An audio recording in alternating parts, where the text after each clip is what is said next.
Mais alors moi, je suis très dure avec les boîtes de l'impact parce que moi, je dis faire de l'impact, c'est bien, mais il faut faire de l'argent avant. Moi, quand on me dit, et toi, c'est quoi ton ROI? Moi, mon ROI, c'est que tu vas mieux dormir la nuit. Il faut savoir que tu peux pas prospecter. Donc, il faut attendre que les gens viennent. Quand je dis les groupes privés, c'est intéressant, ce que moi j'appelle, pas que moi, le dark social, c'est de plus en plus important et ça va être important pour de plus en plus de marques. Il y a des dirigeants qui me contactent par un newsletter. Il y a des dirigeants qui me contactent parce qu'ils mettent sur LinkedIn. Et puis, il y a des dirigeants qui me contactent parce qu'un autre dirigeant leur a dit, il faut que tu appelles Laura. Salut Laura. Salut Marc-Antoine. Ravi de te recevoir dans The Impacters. Laura, tu es sparring partner. Alors, quand j'ai compris ce que tu faisais exactement, je me suis dit que tous les entrepreneurs devraient avoir quelqu'un comme toi à leur côté. Et du coup, pourrais-tu déjà commencer par te présenter et me dire c'est quoi concrètement un sparring partner? Alors d'abord, merci. Et moi aussi, je suis d'accord avec toi que tous les dirigeants devraient avoir un sparring partner à leur côté. Je pense que c'est le métier de l'accompagnement qui manque aujourd'hui, en particulier en France, même si c'est des choses qui se développent plus aux États-Unis. Le sparring partner, c'est la caisse de résonance du dirigeant. C'est la personne avec qui le dirigeant va pouvoir échanger de façon totalement évidemment confidentielle, mais en étant lui-même, puisque c'est ni l'associé, ni l'investisseur, ni le collaborateur, ni la famille proche qui parfois s'inquiète quand on a des doutes, etc. Donc c'est la personne avec qui il va pouvoir échanger tous ses doutes et qui va l'aider à atterrir sur ses décisions et à ensuite évidemment les mettre en œuvre de la façon la plus efficace possible. Donc c'est ni pro ni perso. Enfin, on n'est pas dans du coaching de développement perso on n'est pas que dans du business non plus, même si parfois évidemment, et c'est là que l'expertise et l'expérience d'un sparring partner ou d'un sidekick, on pourra aussi parler de sidekick qui est maintenant une nouvelle forme aussi de sparring partner qui se développe. C'est vraiment tout ce qui va, tous les sujets en fait sont abordables, mais on est là pour que lui ou elle prenne ses décisions. On n'est pas là pour lui dire forcément quoi faire, mais on va l'aider à accoucher de la bonne décision en éclairant différemment tout ce qu'il va nous dire. Donc, c'est un métier qui s'adresse exclusivement aux dirigeants et qui vient de l'extérieur de la boîte. C'est-à-dire, on n'est pas sparring partner en étant employé. Et donc, c'est une posture un peu comme un coach, un consultant. C'est une posture, tu as complètement raison, c'est vraiment extérieur de la boîte, le regard extérieur est extrêmement important. Et le fait, comme je disais, c'est ni l'associé, ni l'investisseur, et ni la famille, c'est aussi quelqu'un qui n'a pas de billes, si tu veux, dans l'entreprise. Ça aussi, c'est important. Il y a pas de part, il y a pas d'impact, il y a pas d'agenda caché consciemment ou parfois inconsciemment. Pas d'intéressement ou de conflit d'intérêt. Voilà, il y a aucun conflit d'intérêt possible. Ça aussi, c'est très important. Et alors, oui, il y a des gens qui disent que ça se compare au coaching. Alors déjà, on parle business, ce qui n'est pas le cas des coachs en développement personnel. On va parler aussi de sujets de type posture, de type, on va dire pattern, en fait, tu vois, répété, de comportement répété du dirigeant sur lequel il faut se poser des questions, etc. Donc, on va aussi aller un petit peu sur le coaching, mais pas que. Et côté consultant, le consultant, c'est celui qui va dire, voilà, les slides, vas-y, fais ça, quoi. Ou alors qui va être dans l'opérationnel de faire pour le dirigeant. Et c'est ni l'un ni l'autre, en fait. C'est vraiment l'échange avec le dirigeant qui va créer, en fait, d'abord qui va faire émerger les bonnes problématiques, parce que un consultant, souvent, tu l'appelles en disant j'ai besoin de faire ça. Moi, quand tu m'appelles en disant, par exemple, on m'appelle souvent en disant j'ai besoin de revoir mon pricing, parce que le pricing est un des sujets que je maîtrise particulièrement bien en opérationnel. Et en fait, dans 80% des cas, le problème il vient pas du pricing. Et moi, je vais jamais te dire oui, bien sûr, voilà mon devis pour le pricing, jamais. Ce qu'un consultant va faire. Moi, je vais te dire, ok, pourquoi tu penses que tu as un problème de pricing? Et tu vas à la source. Et je vais à la source, et en fait, c'est souvent qu'un symptôme. En fait, le problème, il vient d'un produit mal positionné, d'une cible mal identifiée, d'un commercial pas à la hauteur, il peut venir de plein de raisons, en fait. Et c'est rarement un problème de pricing, et souvent d'ailleurs, il y en a qui me disent il faut que je réduise parce que je vends pas, et on finit par augmenter le prix, et ça se vend mieux. Donc il y a aussi donc ça c'est un truc qu'un consultant va assez peu faire. Il y en a qui le font, il y en a qui sont très bien et qui vont effectivement pas vendre pour vendre, qui vont quand même vérifier qu'il y a le besoin est là. Mais nous on va vraiment aller remonter. Et moi j'ai une de mes clientes qui m'appelle l'ostéopathe. Elle m'a appelé d'ailleurs pour un problème de pricing. Je suis restée 3 ans à l'accompagner et on n'a jamais changer le pricing. Ah ouais, En c'est tout cas, énorme. elle l'a Ça en changé, dit mais long. pas avec moi. Donc c'est voilà, elle m'a dit, je suis venue pour un problème au genou, tu m'as fait craquer les cervicales, quoi. Donc en fait, ça mélange un petit peu du coaching, mais en même temps, euh, vraiment un head of business ou quelqu'un qui est expert en business, qui va pouvoir vraiment conseiller. Donc toi, tu parles de pricing, mais aussi peut-être tu nous en parleras plus tard, mais peut-être de stratégie go-to-market, etc. Vraiment un accompagnement business aussi, Un quoi, sur la accompagnement strat. business, ouais, sur la stratégie business, ça peut être sur de la diversification, sur de l'internationalisation, ça peut être évidemment sur des offres, toute la partie vraiment construction ou pruning, hein, où on enlève des offres. Enfin, moi je suis une grande défendresse de la simplification, hein. Je trouve que on a on a des choses beaucoup trop compliquées parfois, ça peut être sur évidemment tout ce que tu as dit de go to market, hein, donc et donc du coup ça va évidemment avoir des impacts, et c'est pour ça que quand tu me disais mais c'est pour les dirigeants, oui, c'est vraiment pour les dirigeants, c'est pour des gens qui peuvent faire des changements, qui ont les mains libres pour opérer des changements, parce qu'en fait quand tu vas échanger avec le dirigeant pour affiner sa stratégie go-to-market, par exemple, tu peux te rendre compte que tu as besoin de compétences que tu n'avais pas dans l'équipe. Tu as besoin de réorganiser les choses. Tu as besoin d'un nouvel outil pour déployer cette stratégie. Tu as besoin de... Donc, en fait, ces besoins-là, pour pouvoir les mettre en œuvre, il faut vraiment que ce soit le dirigeant qui a les mains libres pour dire maintenant on va changer l'organisation. Alors souvent il en parle avec son comex, son codir, selon comment il est organisé, mais on est vraiment sur des gens qui doivent avoir de l'impact, parce qu'en fait c'est le but de bousculer ces dirigeants, parce qu'on les bouscule quand même, hein, pas mal, parce qu'on leur dit des choses, on leur pose des questions auxquelles ils n'ont pas forcément envie de répondre, on leur donne des regards, des prismes de vision un peu différents. C'est quand même que le business cartonne, parce que moi, c'est une de mes convictions profondes et une de celles que je partage avec Sidekick, dont je pense on reparlera, c'est que le facteur limitant de la croissance d'une entreprise, c'est le dirigeant ou la dirigeante. C'est clair. Et on est sa propre limite, en fait, très Exactement. souvent. Et donc, tu parles de sidekick comme si c'était un autre métier, ou une autre approche du sparring partnership.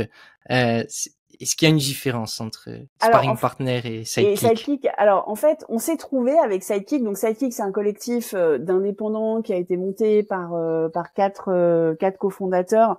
Et quand ils sont sortis du bois pour accompagner les dirigeants, de la même façon, ni coach ni consultant, mais en fait et coach et consultant, parce que c'est plutôt comme ça qu'on le définit. Les Sidekick, ils ont dès qu'ils sont sortis du bois en fin 2023, moi je les connaissais pas. Il y a, je sais pas, une cinquantaine de personnes sur LinkedIn qui m'ont envoyé le message d'Yvan Wibo, que je salue, qui disait qu'il lançait Sidekick avec donc ses 3 cofondateurs. Et en fait, on a vraiment la même vision de comment est-ce qu'on accompagne les dirigeants. Ce que m'a apporté Sidekick, et c'est pour ça que pour moi, il y a des clients que j'accompagne en sparring partner et des clients plus en sidekicking, c'est vraiment des outils partagés. On a tous été formés, en fait, tous les sidekicks, puisqu'on est maintenant une vingtaine, à vraiment des outils spécifiques qui sont autour de l'alignement, autour de l'élan vital, etc. Donc, et puis il y a des dirigeants qui sont prêts à vraiment être sidekickés.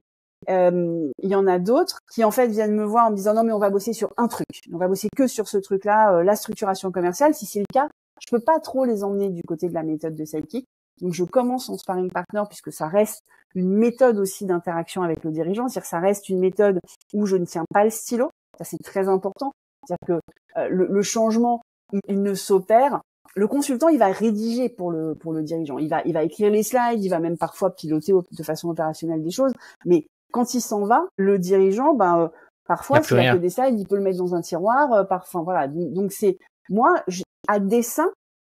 Et puis aussi parce que je pense que voilà, j'ai passé l'âge de faire de l'opérationnel. Je ne tiens pas le stylo, c'est-à-dire que quand je dis à un dirigeant, il faudrait faire la power map de tes plus grands comptes, et je lui donne la trame de ce que c'est que comment est-ce qu'il doit ranger ses comptes. Donc déjà la session d'après, c'est lui qui a rempli avec ses commerciaux tous les comptes, etc. Ce qui permet aussi un onboarding de l'équipe, et ensuite la power map à la session d'après, etc. Mais c'est lui qui travaille. Moi, j'échange avec lui sur le comment, je relis, je pose des questions, je challenge, j'apporte de la méthode évidemment pour le faire, mais je le fais pas. Et ça, c'est extrêmement important dans les deux méthodes, sidekick et sparring partner. Mais sparring partner, je peux rentrer par un sujet comme ça, et c'est ensuite seulement après. Là d'ailleurs, Je prends cet exemple-là parce que j'ai un dirigeant que j'accompagne depuis 4-5 mois. On a été au bout de ce que lui était quand même un vrai sujet, et même après les questions que j'ai posées, c'était un vrai sujet, sa structuration commerciale, il avait raison.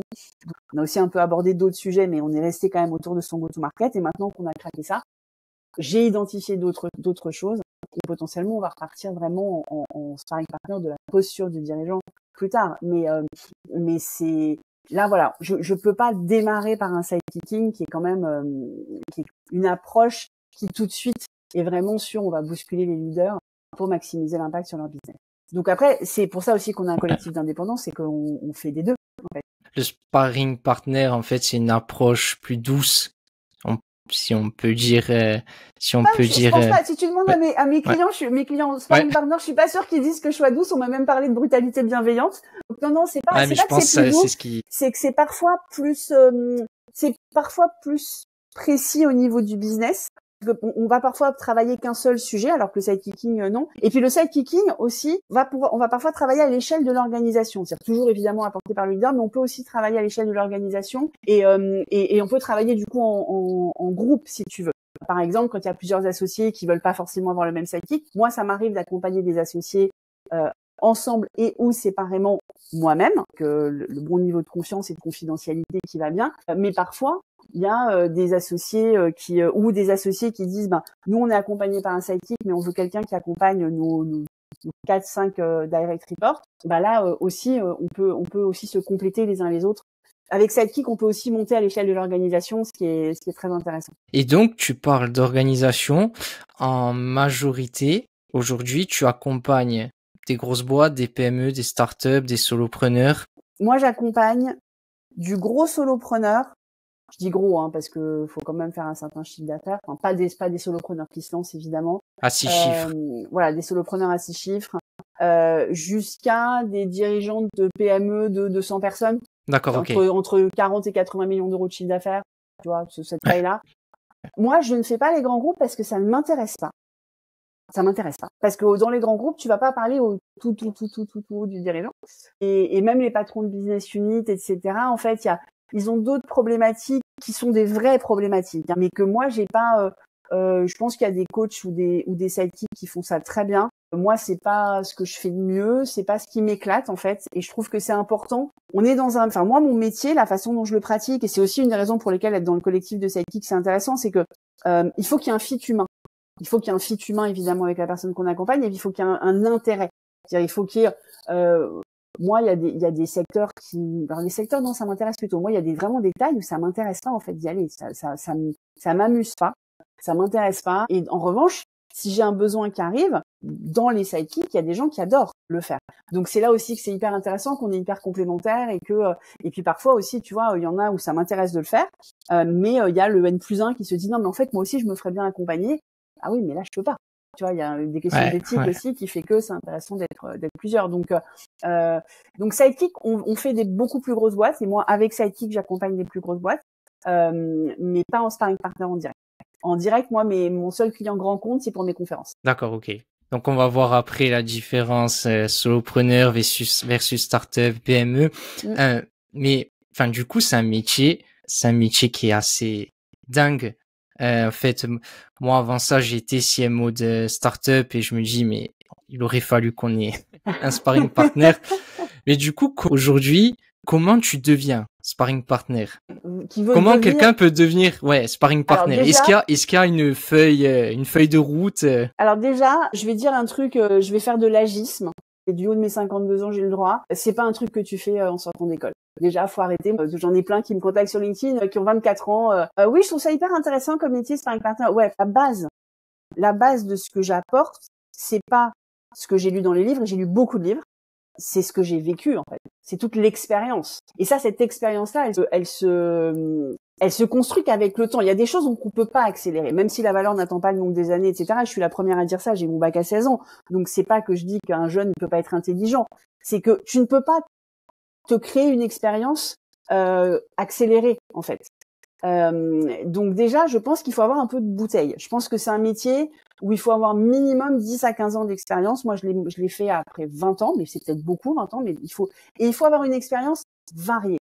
C'est-à-dire qu'il faut Toi, justement, c'est quoi? Enfin, comment tu en es arrivé là? Alors moi j'en suis arrivée là parce que je voulais pas quitter Bordeaux et qu'il n'y avait pas de job, donc j'ai inventé ce job-là pour m'occuper au départ parce que une start-up que je mentorais bénévolement m'a dit mais là tu fais trop de choses pour nous, il faudrait qu'on te paye.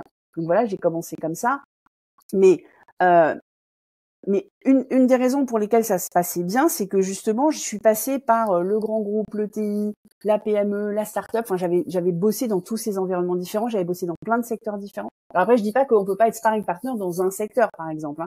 Mais moi, je trouve que c'est dangereux parce que le sparring partner spécialiste d'un secteur, ben, il aura pas tous les autres secteurs sur lesquels s'appuyer pour challenger justement le statu quo, etc. Tu vois, moi, ma diversité sectorielle, c'est une vraie force. Je pense que tu peux être CMO part-time ou COO part-time spécialiste d'un secteur, ou même où là vraiment ça a du sens parce que tu vas apporter toute ta connaissance métier, toute ta connaissance sectorielle, voire ton carnet d'adresses, hein, parfois, voilà.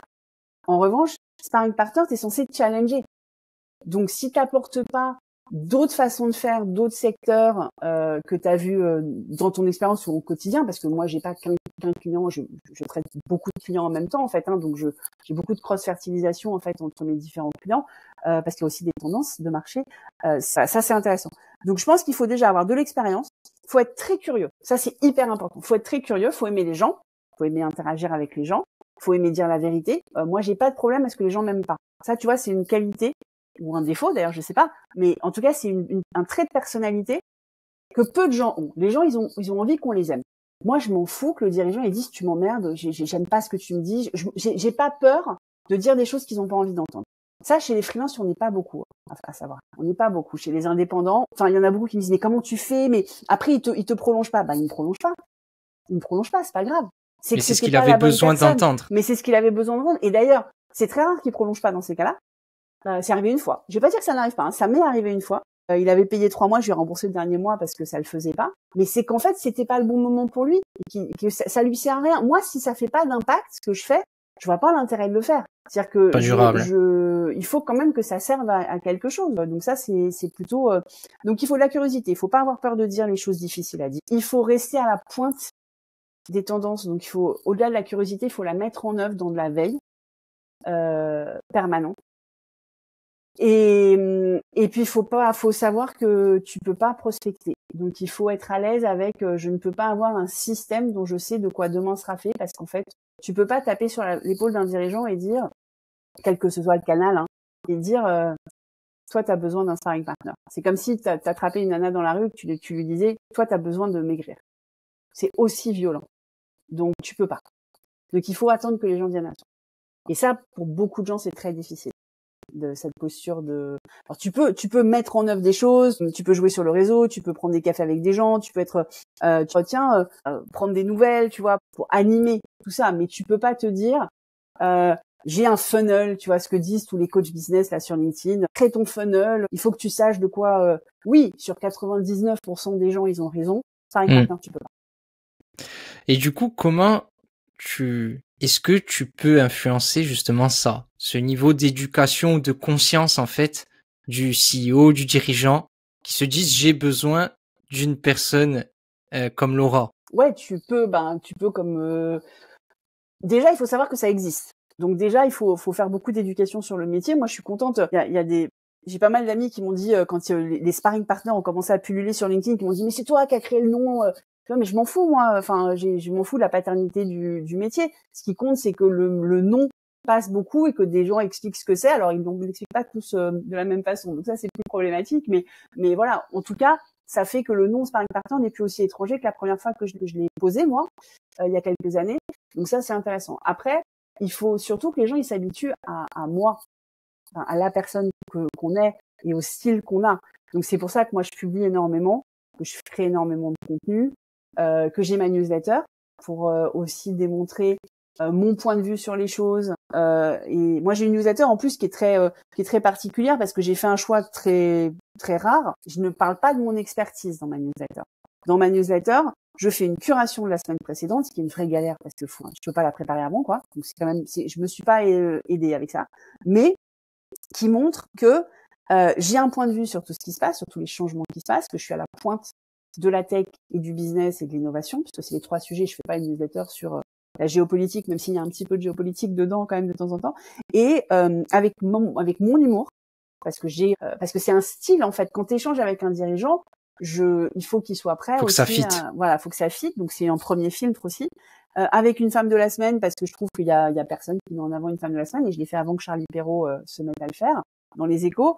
Et voilà, donc il y a des dirigeants qui me contactent par newsletter, il y a des dirigeants qui me contactent parce qu'ils me lisent sur LinkedIn, et puis il y a des dirigeants qui me contactent parce qu'un autre dirigeant leur a dit il faut que tu appelles Laura. Et c'est là en fait le gros du truc, c'est la recommandation. Je me permets d'interrompre cet épisode pour vous présenter la mission derrière ce podcast. Je suis Marc-Antoine Boutaitor. Après 10 ans dans l'impact en tant que CMO et co-founder, je me suis rendu compte que le gros problème de l'impact, c'est qu'on ne sait pas le vendre. Parce qu'en 2025, on vend toujours des économies de CO2. Et force est de constater que c'est pas ça qui convertit les clients. Avec ce podcast, je vais aider les entrepreneurs de l'impact à redevenir une priorité pour leurs clients, en leur permettant de construire un marketing authentique qui attire et fait vibrer leur cible pour la convertir et lui faire adopter le produit qu'ils portent. Je reçois ici les cracks que j'aurais aimé connaître il y a 10 ans. Le but, vous permettre de rendre votre progrès accessible au plus grand nombre rapidement parce que ça urge. Chaque vendredi, je vous partage dans ma newsletter les techniques secrètes des impacteurs qui réussissent. Tu peux me soutenir en t'abonnant, en likant cet épisode si tu es sur YouTube, en laissant une note 5 étoiles si tu écoutes en podcast et en t'abonnant à ma newsletter, le lien en description de l'épisode. Allez, on y retourne. Donc en fait, ce que les dirigeants achètent, c'est pas un accompagnement, c'est pas un nom, que ce soit coach, sparring partner. En fait, c'est ta vision en fait. C'est ta vision, ton regard. Ouais, c'est ce qu'ils achètent en fait, c'est savoir qu'ils vont. Il y en a une qui a signé avec moi, on commence en juillet, c'était trop mignon. Elle m'a demandé l'autorisation, hein, mais elle a fait un post LinkedIn où elle dit j'ai signé avec Laura parce que je sais que je vais me faire fouetter. Donc c'était un peu mais parce que ou après elle détaille le côté justement où je vais lui dire les choses en face, je vais être la seule personne de son entourage à lui dire les yeux dans les yeux quand je suis pas d'accord avec elle, etc. Ce que les gens font plus aujourd'hui, mais parce que quand t'es dirigeant, les gens ils sont plutôt d'accord avec toi en fait, c'est humain. Et oui, ils achètent ma crédibilité, c'est-à-dire que d'abord il faut qu'ils soient convaincus que ce que je dis, ça vient d'un endroit où je suis légitime pour le dire. C'est-à-dire quand je dis sur ce truc-là que tu fais comme ça, parce que tu es sûr de toi, parce que je l'ai jamais vu fait comme ça, explique-moi ton raisonnement, parce que je vais jamais dire d'emblée, je vais d'abord chercher à comprendre, tu vois. Donc déjà, ils achètent ma légitimité. Ils ont confiance que je sais de quoi je parle. Ensuite, ils achètent mon style. Ils sont OK pour se faire bousculer. Fouetter, non, mais bousculer quand même, ou en tout cas questionner, comme on les a pas questionnés depuis longtemps. Et ensuite, ils achètent aussi, et c'est ça le plus difficile, et c'est pour ça qu'on peut pas prospecter, ils achètent une obligation de moyens, mais pas de résultats. Et de nos jours, quand tu lis sur LinkedIn, tous les gens qui disent avec moi en 3 mois, tu fais x6 sur ton CA, etc. Moi, quand on me dit, et toi, c'est quoi ton ROI? Moi, mon ROI, c'est que tu vas mieux dormir la nuit. Il y aura un impact. Ça a pas de prix. Mais il y aura un impact business. Il y a toujours un impact business. Et moi, je le chiffre pas. Parce qu'en plus, d'abord, il peut varier. Ça dépend vachement de ce que le dirigeant va mettre aussi comme effort dedans. Ça dépend beaucoup de lui. Moi, j'ai pas une méthode toute faite. Genre, vas-y, suis mes 10 étapes et c'est bon, tu fais x6. Ceux qui la vendent, je sais pas comment ils font parce que je pense pas que ça existe. Mais bon, tant mieux pour eux si ça marche. Moi, c'est pas du tout ce que je promets. Moi, ce que je promets, c'est de la clarté dans la prise de décision. Une assurance qu'une fois qu'ils l'ont prise, ils vont dérouler, parce que c'est souvent ça, c'est que voilà, et d'être plus alignés avec eux-mêmes et avec leur business pour justement gagner en sommeil. Et forcément, à la fin, un dirigeant bien aligné, qui est clair sur ses décisions et qui dort la nuit, il va forcément mener son entreprise plus haut. C'est mathématique. Mais je peux pas le promettre, je peux pas mettre un chiffre, je peux pas dire combien de temps. C'est la source en fait du dirigeant en fait. Tu devrais faire un reset de tout ça. Enfin, c'est peut-être pas le bon mot. Mais un reset, ça va un peu loin parce que c'est vraiment ça aide beaucoup. Donc tu disais ce qu'ils achètent d'abord. Donc c'est ta légitimité, ensuite ta vision. Ta légitimité, est-ce que aujourd'hui les personnes qui travaillent avec toi, qui arrivent par ta newsletter, est-ce qu'ils sont au courant? Est-ce que ton parcours, tes 20 ans, tes 20 20 ans ans et plus, ouais. 20 ans et plus. Voilà, enfin, on n'en a pas parlé, mais tu as quand même pas mal bourlingué chez Orange, tu as participé, tu as été l'une des mains fortes derrière le lancement du premier iPhone en France. Est-ce que tout ça, ce passé impressionnant, est-ce qu'il joue auprès des nouveaux clients que tu accompagnes aujourd'hui? Ou est-ce que c'est De juste moins ta en moins. légitimité de Ouais, de moins en moins en moins? moins, de moins en moins. Au début, de toute façon, mes premiers clients, c'était que mon réseau qui me connaissait.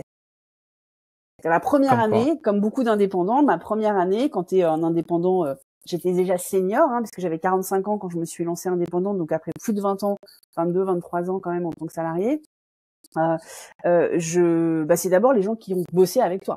Donc là, forcément, ils connaissent ton parcours, ils connaissent ta valeur, etc. Les 2-3 premières années, oui, c'est ancienne d'Orange, ancienne d'Aldébar en robotics, selon les secteurs aussi. Tu vois, quand je pitchais à des, j'ai accompagné pas mal des salons, j'ai accompagné plusieurs salons. Bah, je suis une ancienne de Reed, donc forcément ça, voilà. Donc en fait, selon les secteurs, ça m'a apporté une légitimité sur, je vais comprendre ton secteur, mais pas que, puisqu'encore une fois, je mettais en avant la diversité sectorielle qui allait apporter des idées nouvelles. Mais quand même, le fait que je sois passée par leur secteur, ils se disaient, elle va comprendre de quoi je parle. Ouais, Pas tellement, elle va faire ça la fait même un chose, pont. mais ça fait un pont et elle va comprendre de quoi je parle.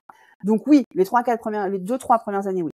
De moins en moins aujourd'hui, parce qu'en fait, les 3 sources majoritaires aujourd'hui, qui sont donc la newsletter, LinkedIn et surtout les dirigeants qui me recommandent à leur réseau, La c'est recommandation. que la recommandation fait toute la légitimité. Ouais. La Donc en fait, recommandation d'un père, ça vaut 50 ans d'expérience. c'est clair. Et du coup, en fait, forcément, c'est un conseil que n'importe qui peut appliquer en fait. Même quelqu'un qui a pas forcément une grosse expérience. Donc penser à son réseau avant tout et ensuite créer de la valeur en fait pour son audience. Exactement. Et ça, tu peux aussi créer de la valeur dans des groupes privés. Moi, j'ai mentionné, en fait, en mentionnant ces 3 sources, je me suis dit, en fait, il y a une 4e source parce que qui est en train de monter là pour moi, qui est sur l'année 2024 et 2025, qui est en train de devenir même une source très importante. C'est les groupes privés, les communautés privées. En fait, moi, je suis très active dans pas mal de communautés privées. Certaines sont payantes d'ailleurs. Et ces communautés privées, le fait d'être active et de participer, j'ai jamais vendu ma sauce. Jamais. J'ai jamais pitché quoi que ce soit. J'ai jamais dit on a un canal présente-toi et donne ton LinkedIn. Enfin, je veux dire, à part ça, j'ai jamais vendu ma sauce. Et j'ai eu, je sais pas combien de clients. Enfin, l'année dernière, je crois que mon plus gros client de 2024, il m'est arrivé comme ça. Quelqu'un qui m'a recommandé à ce client-là, c'est même pas un client qui était dans le canal. Là, j'ai encore eu hier, on enregistre aujourd'hui la veille de notre enregistrement, donc j'étais avec une boîte qui se lance. Les 3 associés voulaient faire un atelier avec moi et j'espère que je les accompagne un petit moment. Et l'un des associés, en fait, est dans un des groupes privés avec moi. Et il m'a appelé un jour en disant j'adore comment est-ce que tu interagis, etc. Du coup, j'ai regardé ton LinkedIn, j'ai regardé ce que tu fais, je crois qu'on a besoin de toi. Donc si tu veux, c'est eux qui font tout le travail en fait ensuite de voir ce que je vends. Mais ça fait que moi, quand j'ai des appels, en fait, mon taux de conversion, il est énorme. Il n'est pas à 100%, parce qu'il y en a d'abord, qui m'avaient jamais parlé en direct. Il y en a qui se méprennent sur les prix, etc. Donc il n'est pas à 100%, mais il est élevé. En fait, c'est un luxe, tu vois, quand je te disais, quand tu me demandais qu'est-ce qu'il faut pour faire ce métier, je te disais, il faut pas vendre, en fait. Et donc ça, c'est un truc qui est hyper dur pour beaucoup, c'est que moi, je sais pas. Enfin, moi, il y a des gens qui m'appellent aujourd'hui qui sont abonnés à la newsletter depuis 2 ans. J'ai plus de 2000 abonnés, donc je connais pas évidemment personnellement tous mes abonnés, mais je sais pas qui ils sont. Ils ont jamais liké un de mes posts, on n'a jamais échangé, mais eux, tu vois, ils avançaient dans leur conviction personnelle et tout. Les trucs dans les groupes privés, il faut donner avec générosité parce que tu sais pas ce qui va. Et puis il faut donner vraiment toi. Faut jamais calculer en fait. Quand je dis les groupes privés, c'est intéressant. Les communautés privées, ce que moi j'appelle, pas que moi, le dark social, c'est de plus en plus important et ça va être important pour de plus en plus de marques. Moi, il y a des marques à qui je conseille d'avoir une présence, donc d'avoir un individu qui va incarner la présence de la marque dans certains groupes privés, parce que aujourd'hui, le niveau de confiance des consommateurs, qu'ils soient B2B ou B2C, dans la pub, tout ce qui arrive de façon algorithmique, Mainstream. si tu veux, et mainstream, elle est en train de descendre vachement. Donc maintenant, ils font confiance au bouche à oreille, de vrai. Leur pote entrepreneur qui leur dit, qui disent en ce moment c'est dur, j'arrive pas à sortir la tête de l'eau et un qui me dit, bah attends, moi j'ai eu le même problème que toi l'année dernière, appelle Laura. Donc ça, c'est gold. Les communautés privées où ils observent en fait les gens.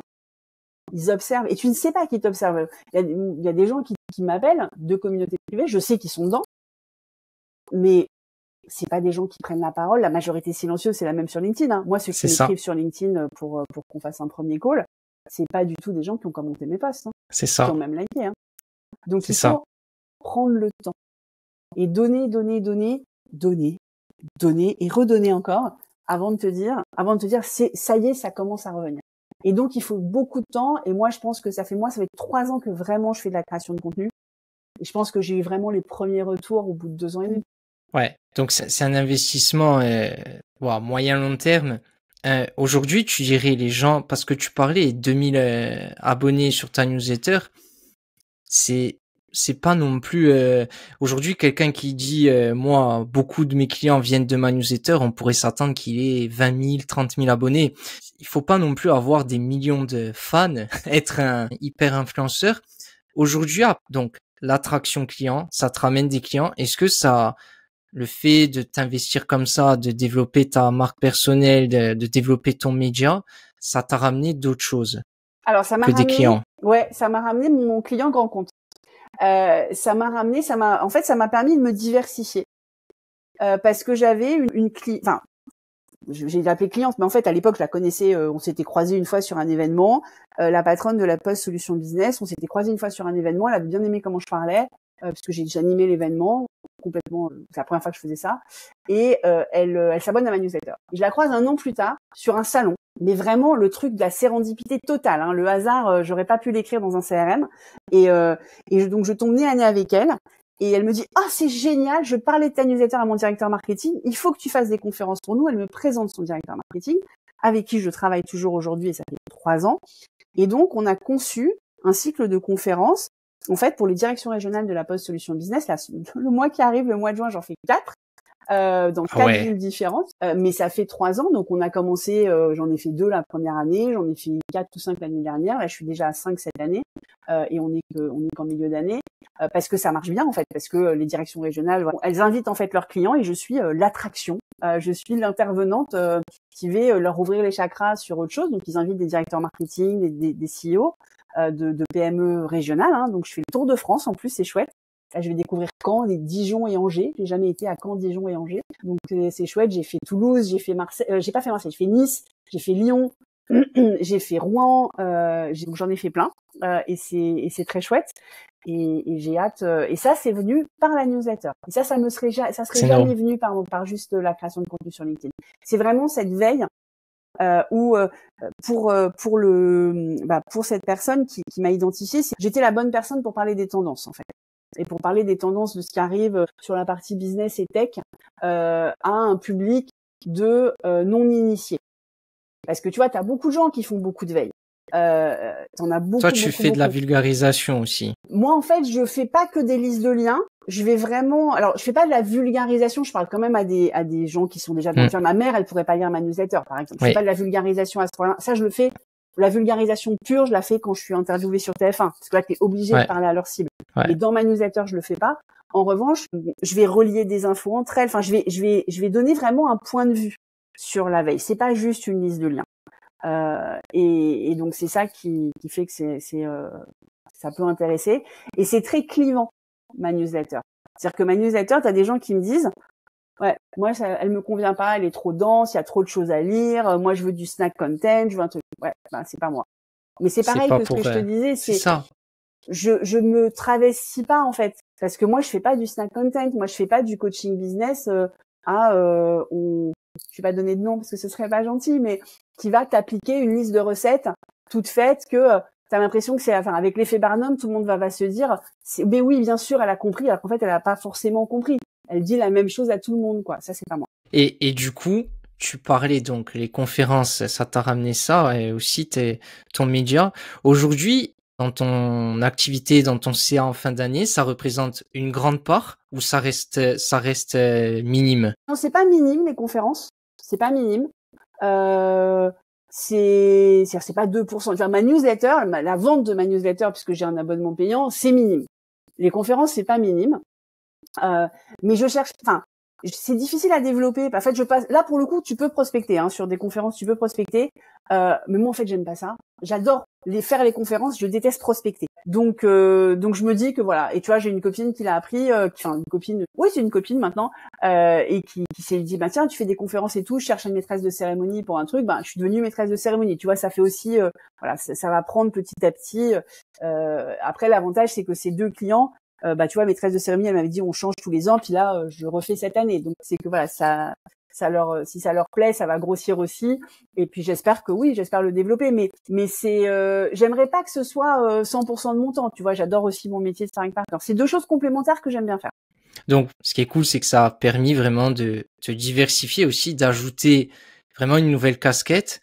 Ça donne aussi un bon souffle côté CA, Bien et sûr. aussi ça donne une excitation. Ça stimule parce que ça te fait changer un petit peu de temps en temps. Tu es pas, je dirais, monotâche. Un sparring partner, il voit plein de sujets. Donc tu fais aussi plusieurs choses, et je pense c'est stimulant aussi. C'est Absolument. stimulant, ça nourrit ton Absolument. activité et ton média aussi. Du coup. Exactement. Et en fait, mon média nourrit mes conférences et mes conférences nourrissent mon média, avec sachant que il y a quand même un truc sur mes conférences, c'est que moi, mes conférences tendance, évidemment, que je fais pas la même. Alors oui, là, tu vois, j'en fais 4 au mois de juin. Je vais pas la changer tous les 2 jours. Mais j'en ai fait une à Toulouse en mars et j'en fais 4 au mois de juin. Je l'ai changé entre les deux. Alors j'ai pas changé 100% parce qu'il y a quand même des choses que tu peux réutiliser, mais je suis pas comme certains conférenciers qui viennent avec leur conférence et c'est la même qui déploie. C'est-à-dire que moi, à chaque fois, il y a, voilà, moi à chaque fois, il y a de la recherche complémentaire, il y a des nouveaux chiffres qui sortent, il y a donc c'est aussi ça que je propose à mon client, c'est cette fraîcheur en fait de la conférence à chaque fois. Même si là je lui dis que j'étais contente d'en avoir 4 le même mois parce que là je vais pouvoir faire la même et là il est au courant. Mais voilà, donc oui c'est chouette de se diversifier, mais de se diversifier dans des trucs qui t'apportent à minima à toi. Si ça apporte pas à l'autre business, parce que pour le coup ma newsletter a nourri la conférence une fois, je pense pas que ça le fasse beaucoup plus. Mon côté sparring partner, ils m'ont jamais pris ensuite pour animer un conférence, parfois un séminaire interne, mais pas en conférence externe. Et j'ai jamais trouvé de client sparring partner dans mes conférences, jamais. Mais je m'amuse. Donc c'est ça qui compte. Donc ta newsletter quand même, on peut dire le nom si certains sont intéressés. Oui, merci. Le comment du pourquoi. Ça s'appelle Le comment du pourquoi et sur mon LinkedIn tu la trouves hyper facilement évidemment. Et si tu tapes Le comment du pourquoi, merci. Ouais. Il y a des gens qui détestent, donc c'est vraiment très clivant. Mais c'est où tu détestes ou tu adores. Exactement. Moi je fais partie du bon camp et merci. on mettra le lien en description de l'épisode. Et tu disais donc le dark social et les communautés, c'est un petit peu l'avenir, et la com mainstream, ça devient compliqué. Pour toi, quelqu'un qui est indépendant, CEO et qui se jette corps et âme sur LinkedIn, qui se base uniquement dessus, tu dirais que c'est dépassé aujourd'hui? C'est très difficile, c'est de plus en plus difficile d'émerger sur LinkedIn. Aujourd'hui, tu pourrais émerger sur LinkedIn, alors déjà faut se poser la question, pourquoi est-ce que tu veux aller sur LinkedIn? Aller sur LinkedIn, il faut avoir un profil évidemment très propre parce que c'est le premier réflexe. Il faut aller lire ta cible parce que tu peux aussi engager des commentaires. Moi en ce moment, je recommande à beaucoup de dirigeants, je dis mais prenez pas la tête à publier, allez juste engager la conversation en commentaire pour ensuite aller en messagerie privée. T'as pas besoin de publier. La publication, c'est très égotistique en plus. C'est très, les gens se comparent à coups de like, etc. Moi, je n'ai jamais fait un post à 1 million. Jamais. Je crois que mon meilleur post, il a même pas fait 100 000 vues. Jamais. Pourtant, je bosse. Enfin, j'ai des gens qui me suivent, j'ai des gens qui me contactent sur LinkedIn. Donc, t'es pas obligé de faire les nombres de vues de Nina Ramen et Caroline Mignot pour avoir du business, en fait. T'es pas obligé de mettre que des belles photos de toi magnifiques avec un clair obscur, etc. comme Maud Alavès pour avoir du business. Et c'est 3 femmes qui ont du business. Il y a plusieurs façons de faire. C'est ça que je veux dire. Je dis pas que leur façon ne fonctionne pas. Évidemment qu'elle fonctionne. Je dis qu'il n'y a pas que leur façon qui fonctionne. Et qu'il y a des gens en plus qui veulent pas forcément écrire ou se dévoiler. C'est pas évident. Moi, le côté il faut que tout le monde prenne la parole. Non. Si c'est pas ton truc, non, ne prends pas la parole. Il faut que tout le monde fasse des vidéos. Non, si la vidéo c'est pas ton truc. Moi, par exemple, tu vois, je fais je suis ravie d'être en vidéo avec toi aujourd'hui. Et j'ai pas de problème à être en vidéo. C'est juste que moi, enregistrer face à un mur ou un miroir ou quelqu'un qui me pose une question sur un faux interview, ça m'intéresse pas. Donc, je mets pas de vidéo fausse. En revanche, notre échange, très certainement que je prendrai 1 ou 2 vidéos que je partagerai sur LinkedIn. Donc, il faut aussi voir ce avec quoi on est à l'aise. Mais vraiment, aujourd'hui, si tu veux te lancer sur LinkedIn, avant de penser à publier, pense déjà à commenter. Déjà, tu auras fait une grosse partie du boulot qui est nécessaire sur LinkedIn. Ouais, c'est clair. Donc de commenter et avant ça d'avoir un profil hyper clean aussi, hyper clean, ouais. Ce que tu disais au départ. Oui, tout à fait. Et aujourd'hui, donc toi, tu t'investis beaucoup dans les communautés. J'ai vu que tu étais maintenant advisor de Women Love AI, où on trouve pas mal de noms assez connus comme Mélanie Perkins de Canva ou d'autres. C'est la liste des 101 femmes qu'on a mises en avant, ouais, dans Women Love AI Marketing. La communauté, on est à une petite centaine maintenant, des 2 côtés de l'Atlantique. Moi, c'est une communauté donc fondée par une Française, mais qui vit à Miami, enfin cofondée, mais elle en est à la tête aujourd'hui. Il y a à la fois des Américaines et des Françaises. Il y a des Françaises qui vivent aux US aussi. Donc, on est sur des décalages horaires de ouf. On a du mal à se parler toutes en même temps. Mais ouais, c'est une communauté géniale, une communauté payante, comme d'autres communautés dans lesquelles je suis, hein. Qui est l'Hacienda, par exemple, qui est une communauté payante, tu payes, en fait, pour rentrer dedans. Il n'y a pas de filtre. Women Love AI Marketing, c'est sur candidature. Donc, on n'accepte pas tout le monde. Il y a des vrais critères de sélection. Et normalement, je vais te faire un petit scoop. Normalement, on ne devrait pas tarder à accepter les hommes. Donc, le genre ne sera plus un critère de sélection, mais toujours avec les mêmes critères de sélection, d'expérience et d'expertise. J'adore parce que combien de fois j'ai vu des produits, des services ou qui vont dans cette vibe-là où c'est exclusivement réservé aux femmes. Alors, je le comprends, je le comprends ce raisonnement. Mais des fois, ça peut apporter de la frustration. Absolument. De l'autre côté. Mais on va avoir en fait un chemin de candidature pour les hommes qui sera différent de celui pour les femmes, mais avec les mêmes critères. Mais oui, on est en train de beaucoup échanger là-dessus. On est d'accord que ça va arriver. Donc je peux pas te donner de date et c'est sûr que ça va arriver.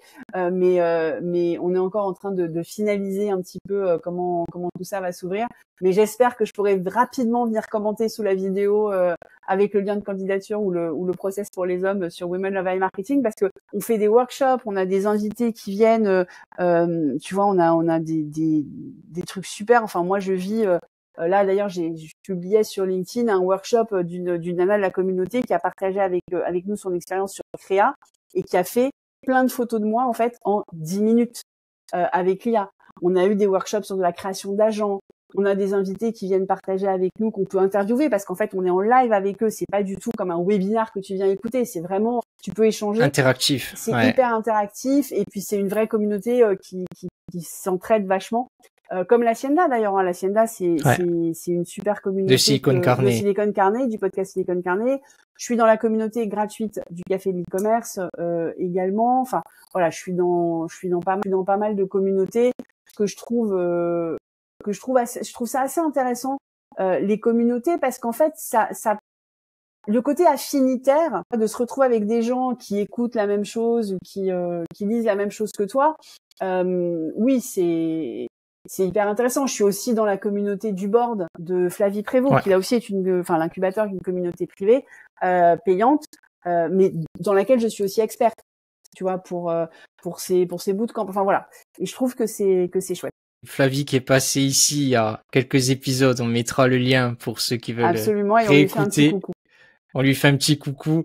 Et aussi, en fait, c'est un épisode qui, alors là, à l'heure où on enregistre, qui est pas encore live, mais qui sera sorti avant l'apparition du nôtre, avec Noémie Kampf de The Storyline et de son bouquin, et de son bouquin des communautés.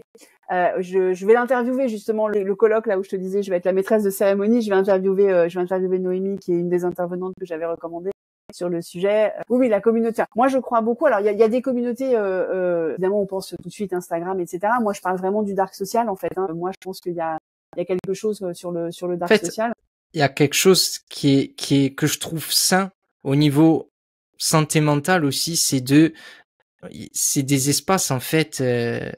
secret sécurisé en fait, où il y a plus l'algo en fait qui va t'envoyer toujours des pubs, plein de vidéos snack content et qui défoncent le cerveau. C'est plus sain et ça aide à grandir, ça aide à aller à l'essentiel quand tu as un business. C'est ça. Pour revenir au sparring partner, donc tu accompagnes, tu disais des dirigeants.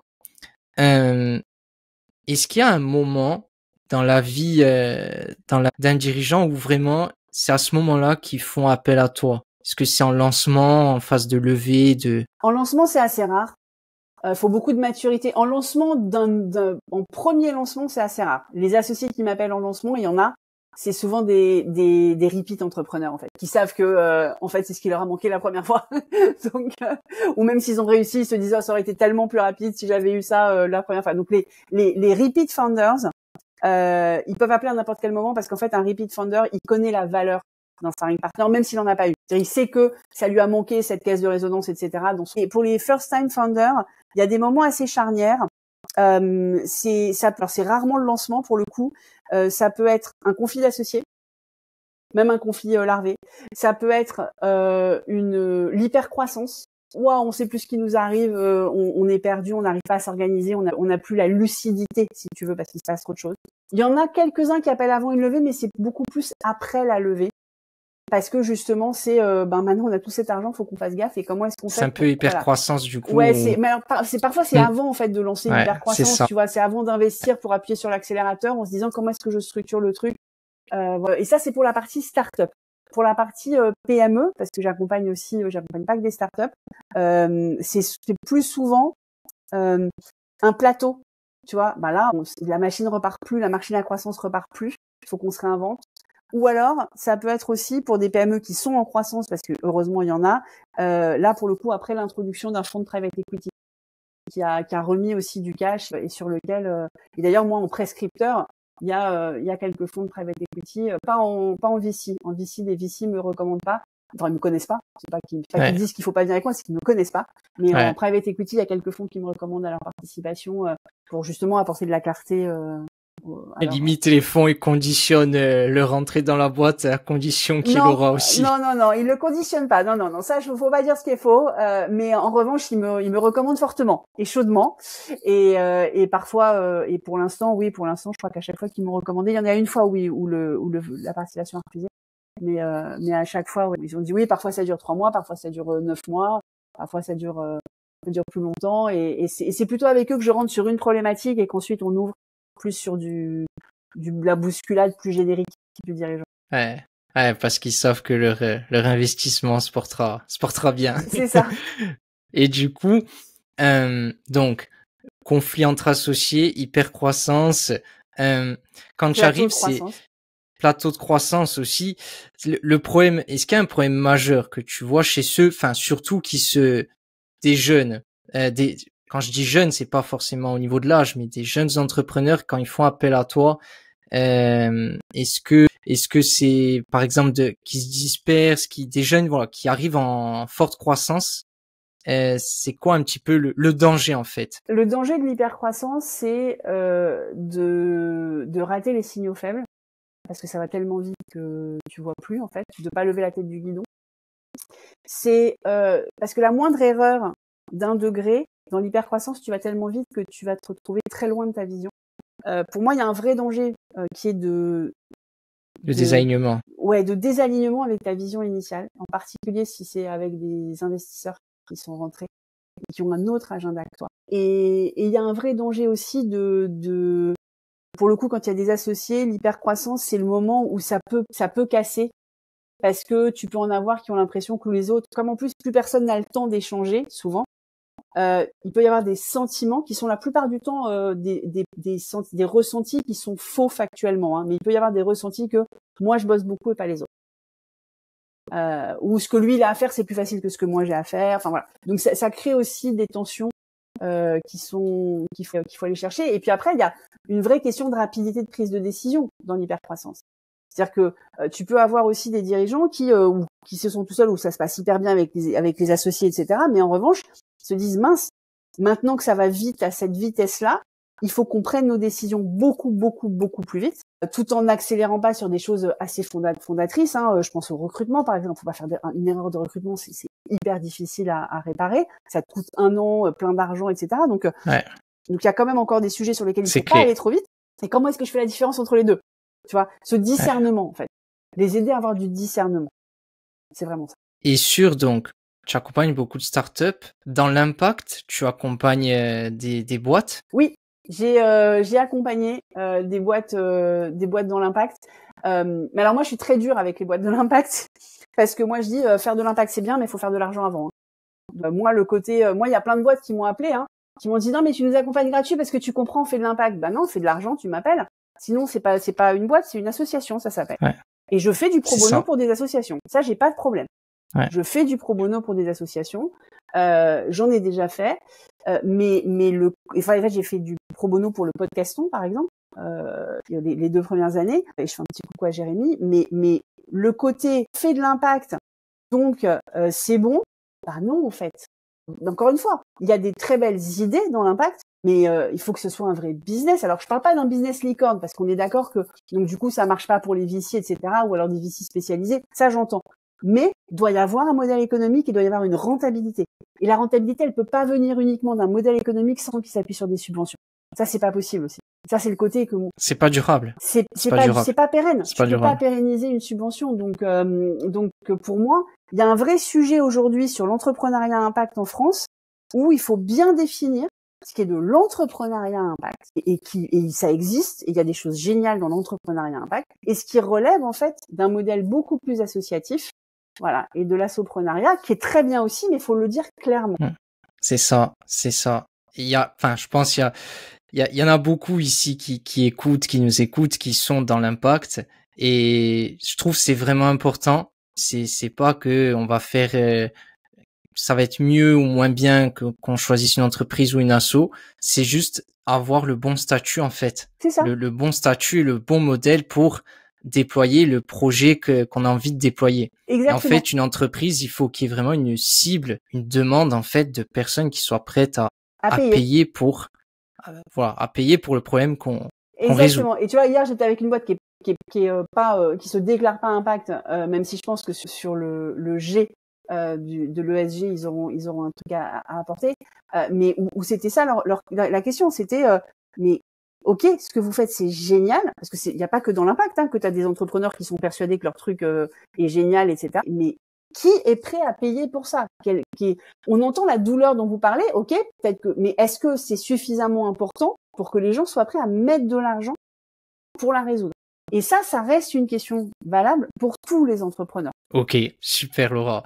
Et pour finir, on arrive à la fin. Si tu as 1 ou 2 personnes qu'on pourrait inviter ici. Alors, moi je pense que tu pourrais inviter Hélène Desliens, qui est pas assez interviewée et qui a une histoire aussi hyper intéressante à partager. Elle a été formée à la D-School de Google sur les méthodes de design thinking, de design sprint, etc. C'est elle qui m'a formée au design sprint. Donc elle a la tête de 2 boîtes, Expertise et Marco Polo. Enfin, voilà, donc Hélène, c'est quelqu'un qu'il faudrait je pense interroger. Et puis une deuxième personne que je veux te recommander, c'est Margot Grisard.